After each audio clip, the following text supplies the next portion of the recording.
Well, even though for me, every month is the month of love, thank you very much. February is usually the time of year we are reminded of it with Valentine's Day. But for many, love is all about making a connection. And certainly that can be challenging for so many of us out there. But fear not, our next guest can help us in this department with something called the Smile Factor, which I love. We are pleased to welcome back to the Roadshow mental toughness expert, Eric Rittmeyer. Welcome back, Eric, and good morning, sir.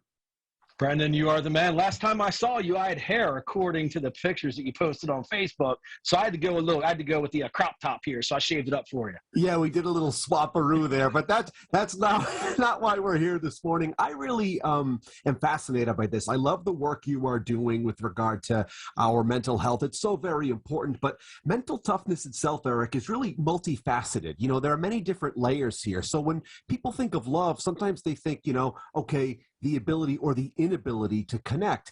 And so much of that connection really is a mental thing. So you've devised something here called the Smile Factor. Before we get into what each letter really represents, what is it overall?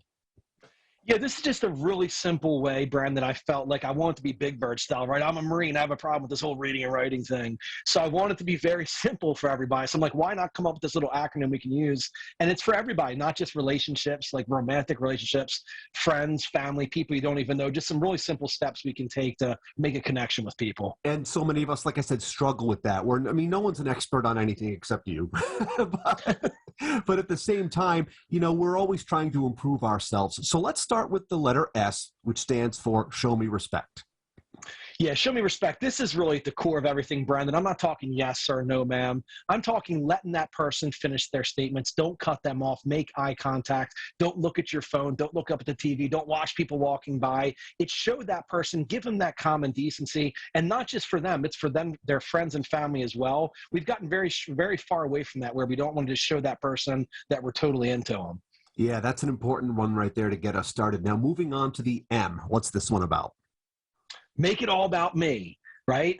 Just make it all about that person. And I use an acronym within an acronym for this one. I use the FROM acronym: family, recreation, occupation, motivation. When you're talking with somebody, try to find something you have in common with them as it relates to one of those four categories. Then ask more questions and make it all about that person. Now, critically important to point out here, this must come from a place of total authenticity and sincerity. If it's not, it's going to reek, they're going to smell it, they're going to run the opposite way. Yeah, you might not want to do any eye rolling while they're answering.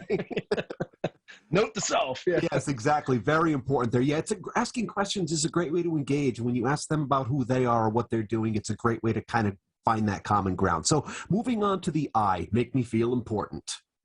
Make me feel important, right? There's one really easy way to do this, Brendan.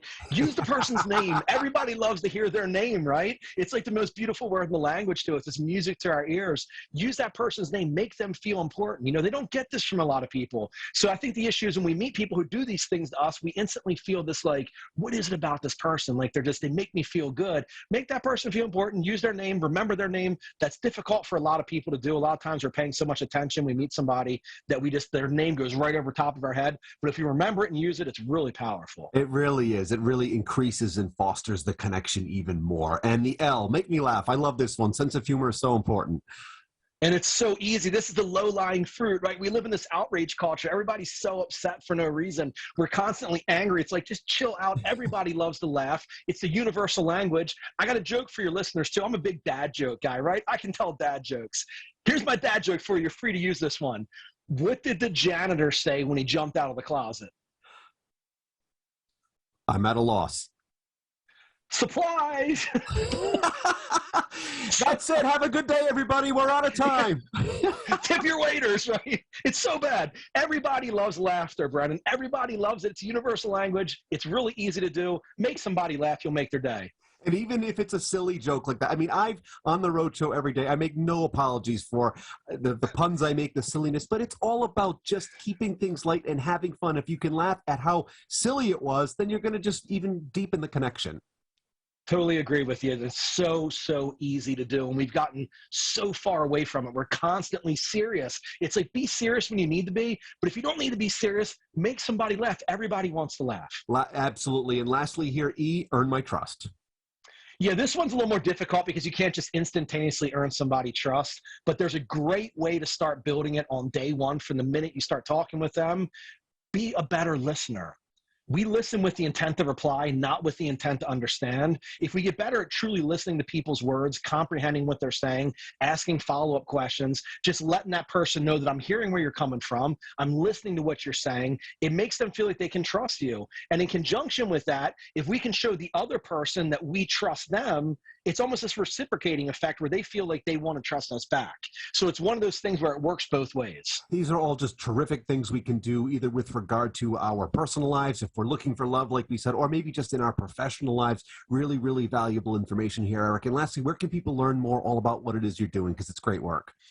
I appreciate that, Brandon. Thank you. And it's always so awesome being on your show. Thank you for that. My website's best. It's mentaltoughness.speaker.com. My book, The Emotional Marine, can be bought at emotionalmarine.com. I'm all over social media, on Facebook, on Instagram. I got rid of Twitter. I got rid of the hate. Everybody's so hateful on Twitter. I got rid of Twitter, so you won't find me there, but Facebook and Instagram. Outstanding. And hang on, let's pause here for a minute to hold for editing so we can take out the supplies joke. Just kidding. I thought you were serious. You're killing me, man. All kidding aside, my friend, a pleasure to chat with you. Best of luck, and thanks for being with us here today. You're the man, Brandon. Thanks so much for having me. You bet. If you guys would like to learn even more all about the SMILE method and to get links to Eric's books, we'll have them posted right now at roadshow.com.